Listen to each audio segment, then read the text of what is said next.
प्रणाम सभी भक्त प्रणाम। हरे कृष्ण गुरु जी धन्यवाद प्रणाम सभी भक्तों को दंडवत प्रणाम। हरे कृष्ण गुरु जी धन्यवाद प्रणाम सभी भक्त हरे कृष्ण गुरु जी दंडवत प्रणाम। हरे कृष्ण गुरु धन्यवाद प्रणाम। हरे कृष्ण सभी भक्त प्रणाम। हरे कृष्ण गुरु जी प्रणाम। हरे कृष्ण कृष्ण कृष्ण हरे हरे राम हरे कृष्ण कृष्ण कृष्ण हरे हरे कृष्ण कृष्ण कृष्ण हरे हरे राम राम हरे हरे कृष्ण कृष्ण कृष्ण हरे राम हरे कृष्ण कृष्ण कृष्ण हरे हरे हरे कृष्ण कृष्ण कृष्ण राम हरे हरे हरे कृष्ण कृष्ण कृष्ण हरे राम हरे हरे हरे कृष्ण कृष्ण कृष्ण हरे राम हरे हरे कृष्ण हरे राम राम हरे हरे कृष्ण कृष्ण कृष्ण हरे राम हरे हरे कृष्ण कृष्ण कृष्ण हरे कृष्ण हरे कृष्ण प्रणाम सभी भक्तों को दंडवत प्रणाम। राम हरे हरे कृष्ण कृष्ण कृष्ण हरे हरे राम कृष्ण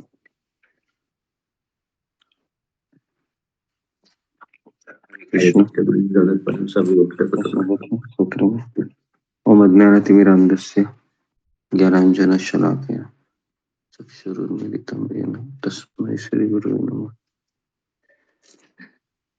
जय श्री कृष्ण चैतन्य प्रभु नित्यानंद श्री अद्वैत गदाधर श्रीवासादि गौरव नमाचार्य श्री। ओके, सबका स्वागत है सूत्र में। तो हम कुछ क्या बता रहे? ओके,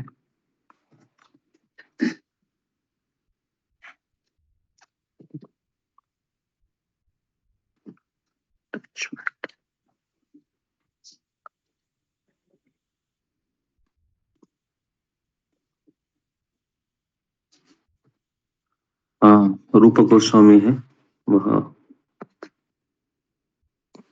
बताते हैं हमें कि भक्ति में प्रगति करने का मूल कारण है और उसके लिए हर एक भक्त के लिए आवश्यक है, वो है एक शब्द का प्रयोग करते हो, लौल्यम। लौल्यम करते हैं लोभी बनना, भगवान के लिए लोभी बनना। तो ये अगर किसी के पास है तो वह हर समय भगवान के बारे में, आध्यात्मिक गुरु के बारे में, वैष्णव के बारे में सोचता रहे। जिस तरह से इस संसार में जिसको पैसे की भूख है वो हमेशा पैसे के बारे में सोचता रहता है, किसी की किसके प्रति आसक्ति है तो उसके बारे में सोचता रहेगा, और फिर धीरे धीरे धीरे धीरे उसके मन में यही विचार घूमते रहते हैं। ठीक उसी प्रकार से हम जब भक्ति में आते हैं तो हम कई बार उब जाते हैं, क्योंकि हमें उतनी इच्छा नहीं होती है कृष्ण को प्रसन्न करने की या फिर कृष्ण को स्वीकार करने की, इतनी तीव्र नहीं होती है जितनी कि हमारे परिवार के प्रति ध्यान देने की होती है ना। क्योंकि जब परिवार डिस्टर्ब हो जाता है तो फिर व्यक्ति भक्ति भी उसकी भक्ति भी डिस्टर्ब हो जाती है ना। तो अभी हम सब लोग बद्ध जीव हैं, बद्ध जीव का स्वभाव है कि घर में सब कुछ ठीक है तो बहुत आसानी से भक्ति करता है, लेकिन घर में कुछ प्रॉब्लम हो गए तो उसकी भक्ति भी डामाडोल हो जाती है।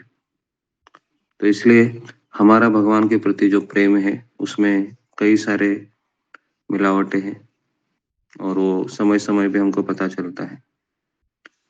लेकिन जब हम रूप गोस्वामी ने जो भक्ति रसामृत सिंधु में या फिर उपदेशामृत में बताया गया है कि भक्ति में आगे बढ़ने के लिए लौल्यम की आवश्यकता है। लौल्यम का अर्थ है कि वो हम हमेशा हर समय यही सोचता रहता है कि मैं कैसे अपने आप को भगवान की नाम रूप गुण लीला में लगाता रहूं। और उसको ये भी पता होता है कि संसार का स्वरूप कैसे है। ये संसार दिखने में कितने भी चमकीला हो, लेकिन ये अंततः मुझे दुख ही देने वाला है। क्यों दुख देने वाला है? क्योंकि जब मैं इस संसार को देखूंगा या देखूंगी, तो मुझे अपनी इच्छाओं को पूरा करने की अभिलाषा होगी कि मैं कैसे इस संसार का भोग करूं। और भगवान ने दुनिया बनाई ऐसी है कि जब हम प्रयास करेंगे मजा करने का, तब हमें जोर से डंडे पड़ते हैं।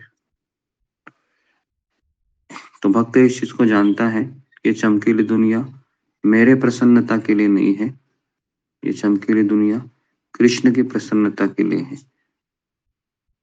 तो जब इस चीज को समझ जाता है, तो फिर वह स्थिरता से भक्ति कर पाता है, क्योंकि मोहित नहीं होता है। उसको पता है कि चमकीली दुनिया मुझे आनंद नहीं दे सकती अगर मैं अपने आप को इससे प्रसन्न करूँ। तो अभी पूरा संसार है दुखी इसी के लिए है कि जब उसके जीवन में नई वस्तु, नया व्यक्ति आता है, तो वो सोचता है कि मुझे आनंद मिलेगा।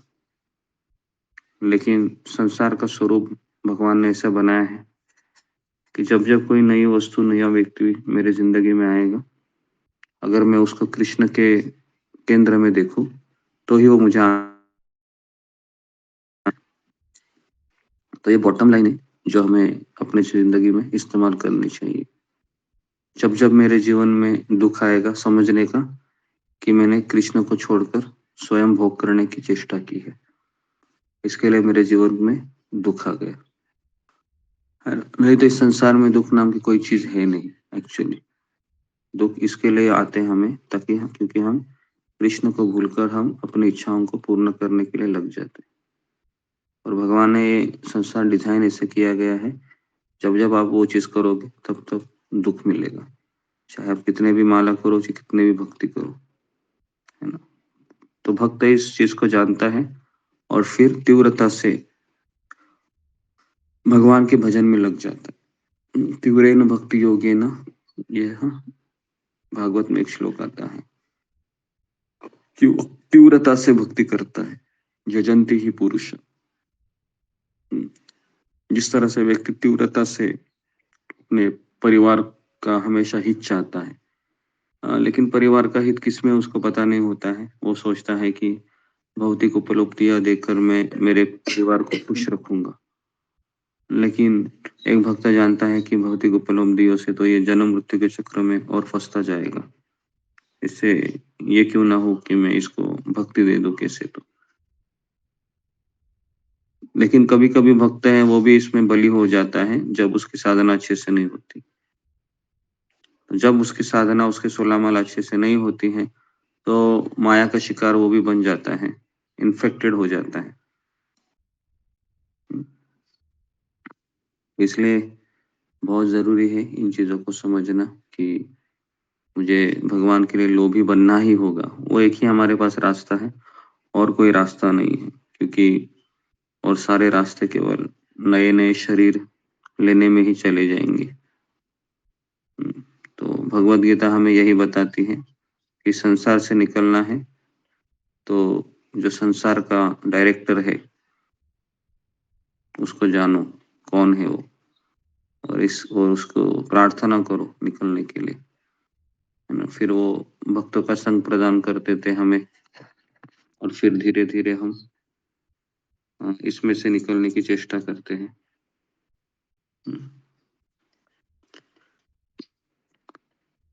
जब जीवात्मा भगवान को भूल जाता है, तब माया उसको झपट लेती। कृष्ण बहिर्मुख जीव भोग वांछा करी, निकटस्थ माया तारा झपटिया धरी। जैसे ही जीवात्मा भोग की इच्छा करता है, तुरंत माया उसको झपट लेती है।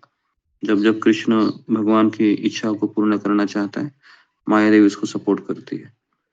माया देवी के दो काम होते हैं, अगर कोई सिंसियर है तो उसको सपोर्ट करती है उसकी परीक्षा लेके, और अगर वो कपटी है तो उसको माया देवी और भी समस्या क्रिएट कराती है। तो ये कुछ विचार है जो मैंने आपके सामने रखे कि किस तरह से मेरा जीवन है वह भगवान की ओर जा सकता है। कैसे संसार का स्वरूप है, कैसे संसार के लोग हैं, कैसी संसार की वस्तुएं हैं।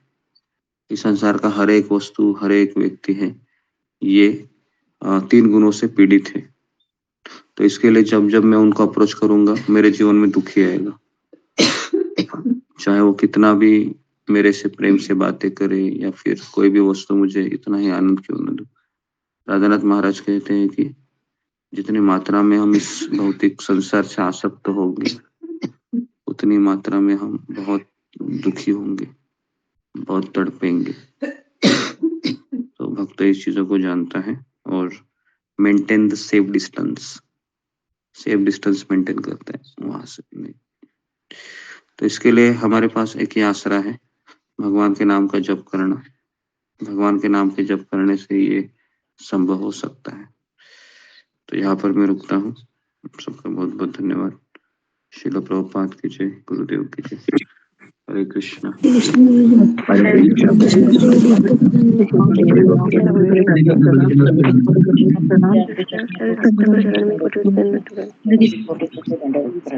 गुरु जी दंडवत प्रणाम। सभी भक्तों को दंडवत प्रणाम। कोटि कोटि दंडवत प्रणाम। सभी भक्तों में चरणों में दंडवत प्रणाम। हरे कृष्ण।